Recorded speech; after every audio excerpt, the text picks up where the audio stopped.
భక్తులందరికీ నమస్కారం అండి. దేవి అనుగ్రహం ఛానల్కి స్వాగతం. దుర్గమ్మ యొక్క ఆశీస్సులు మన అందరిపై ఉండాలి అని చెప్పి మనస్ఫూర్తిగా కోరుకుంటూ ఈరోజు దుర్గమ్మ మనకు అందించేటువంటి సందేశం ఏంటి అంటే, బిడ్డ నీ కోసం ఈ దుర్గమ్మ ఈ రోజున ఒక సందేశాన్ని తీసుకొచ్చాను బిడ్డ. ఒక శుభవార్త నీ కోసం తీసుకొచ్చాను బిడ్డ. నీ కష్టాలన్నీ కూడా తీరిపోయే రోజు వచ్చేసిందమ్మా. ఈ ఒక్క ఆపద నుంచి మాత్రం నువ్వు తప్పుకున్నావంటే గనక నీ జీవితంలో ఉండే కష్టాలన్నీ కూడా దూరం అవ్వడంతో పాటుగా నీ జీవితంలోకి అదృష్టాలు అడుగు పెడతాయి. వినకపోతే మాత్రం చాలా వరకు నువ్వు నష్టపోతావు.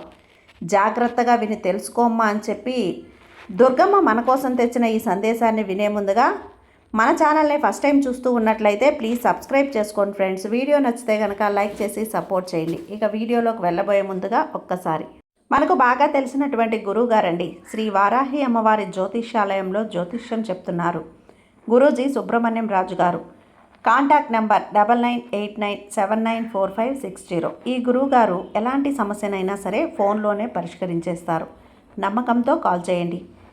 నెంబర్ 1 స్త్రీ పురుష వశీకరణ స్పెషలిస్ట్. భార్యాభర్తల మధ్య కలహాలు రావటం, ప్రేమించుకున్న వాళ్ళు దూరం అవ్వటం, మనశ్శాంతి లేకపోవటం, శత్రుపీడ, నరఘోష, నాగదోషం, శత్రు ప్రయోగాలు, ఆరోగ్య సమస్యలు, ఆర్థిక సమస్యలు, కుటుంబ సమస్యలు, మానసిక సమస్యలు మరియు ఎటువంటి సమస్యలకైనా సరే శాశ్వతమైన పరిష్కారాన్ని చూపిస్తారు గురూజీ సుబ్రహ్మణ్యం రాజు గారు.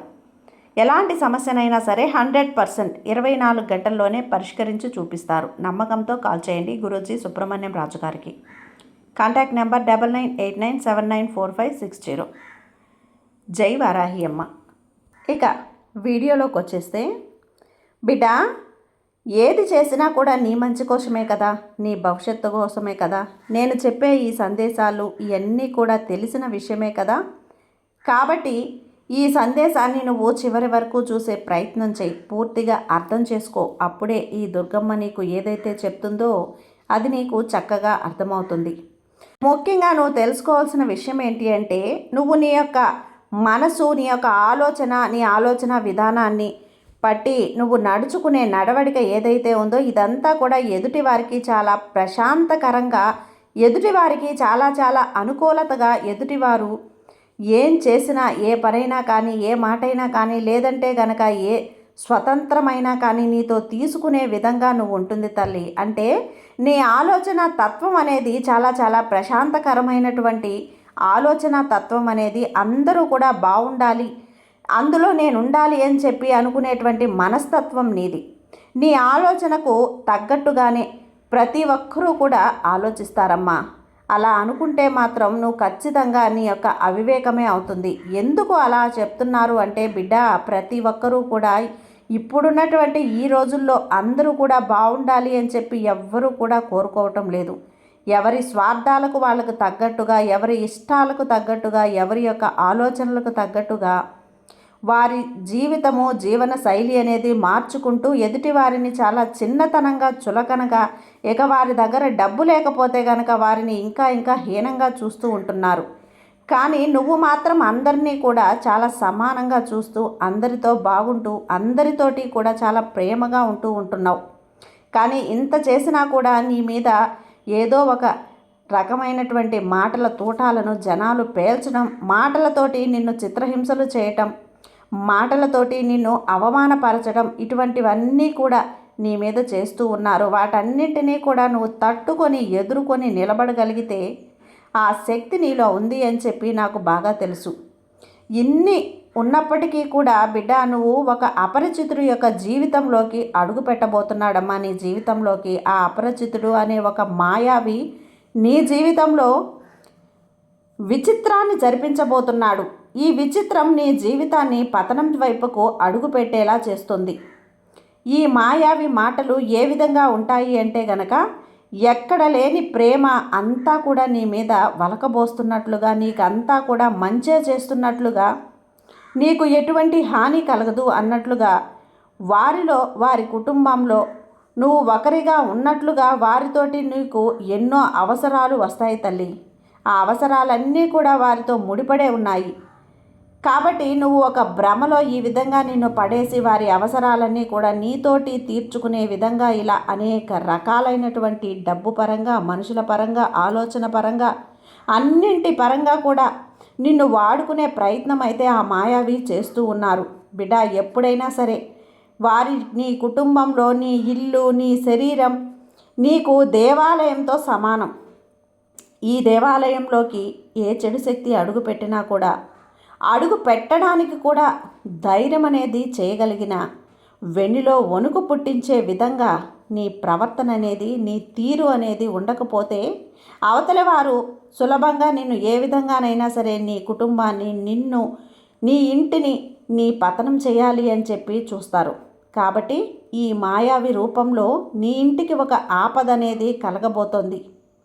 ఒక మానసికమైనటువంటి కృంగుబాటు అనేది కావచ్చు, డబ్బు పరంగా నష్టపోవటమైనా కావచ్చు, లేదంటే నలుగురిలో అవమానపరచడమైనా కావచ్చు. ఇలా అనేక రకాలుగా, అనేక విధాలుగా ఒక రూపంలో ఆ మాయావి కుట్రలు పన్ని నీ జీవితంలో అంటే ఏదైనా జరగకూడదు అనుకుంటావో, ఏదైతే నీకు ఇష్టం లేదు అనుకుంటావో అలా ఒకటి చేయబోతున్నారన్నమాట. కాబట్టి ముందుగానే నేను నీ వెనకే ఉండి నిన్ను నడిపిస్తున్నాను. కాబట్టి నా బిడ్డ ఏ ఆపదలో కూడా పడకూడదు అన్న ఉద్దేశం ఈ అమ్మకి, ఈ దుర్గమ్మకి ఉంది. కాబట్టి ముందుగానే నిన్ను హెచ్చరిస్తున్నాను. నువ్వు ప్రతి నిమిషం కూడా అమ్మా అమ్మా అంటూ నన్ను తలుచుకుంటూ ఉంటావు. కాబట్టి నా బిడ్డ క్షేమం నేను ప్రతి సెకండు ఆలోచిస్తున్నాను. కాబట్టి నా బిడ్డ ఏ సుడిగుండంలో కూడా చిక్కుకూడదు అన్న ఉద్దేశంతో నీ మేలు కోరి ఒక తల్లి స్థానంలో ఉండి నీకు చెబుతున్నటువంటి మాటలు తల్లి ఇవి.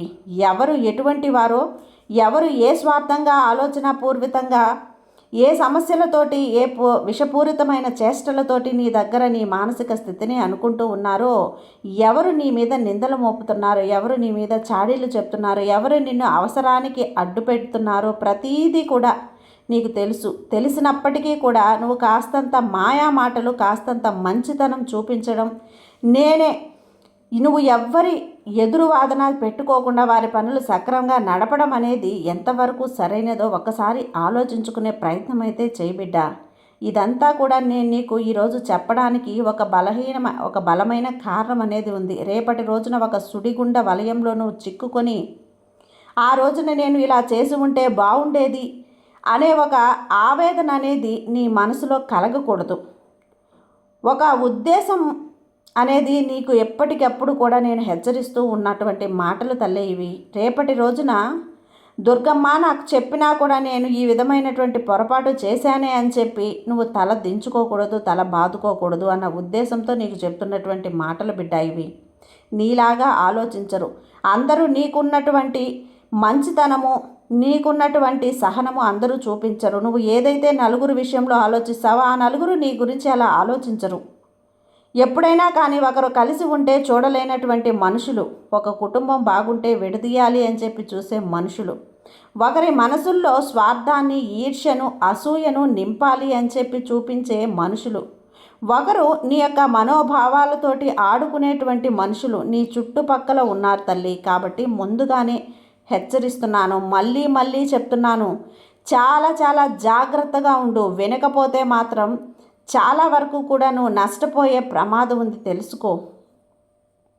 ఈరోజైతే దుర్గమ్మ ఈ విధంగా నేను హెచ్చరిస్తున్నాను. కాబట్టి ఇప్పటికైనా సరే ఈ హెచ్చరికను నువ్వు ఇదొక మార్గంగా, మంచి మాటగా తీసుకొని నేను చెప్పే ఈ మాటలన్నీ కూడా ఆచరించు. ఆ మాయావి ఎవరో కనిపెట్టు. ఆ మాయావి వలలో చిక్కుకోకుండా జాగ్రత్తగా ఉండబిడ్డ. నీ జీవితం అంతా కూడా సంతోషంగా ఉంటుంది. ఈ ఒక్క ఆపద నుంచి ఈరోజు కనుక తప్పించుకున్నావంటే నీ జీవితం అంతా కూడా సుఖమయంగా, సంతోషంగా ఉంటుంది తల్లి. చెప్పాను కదా, కాబట్టి సంతోషంగా ఉండు. జీవితం బాగుంటుందమ్మా. సర్వే జన సుఖినో భవంతు. జై దుర్గమ్మ.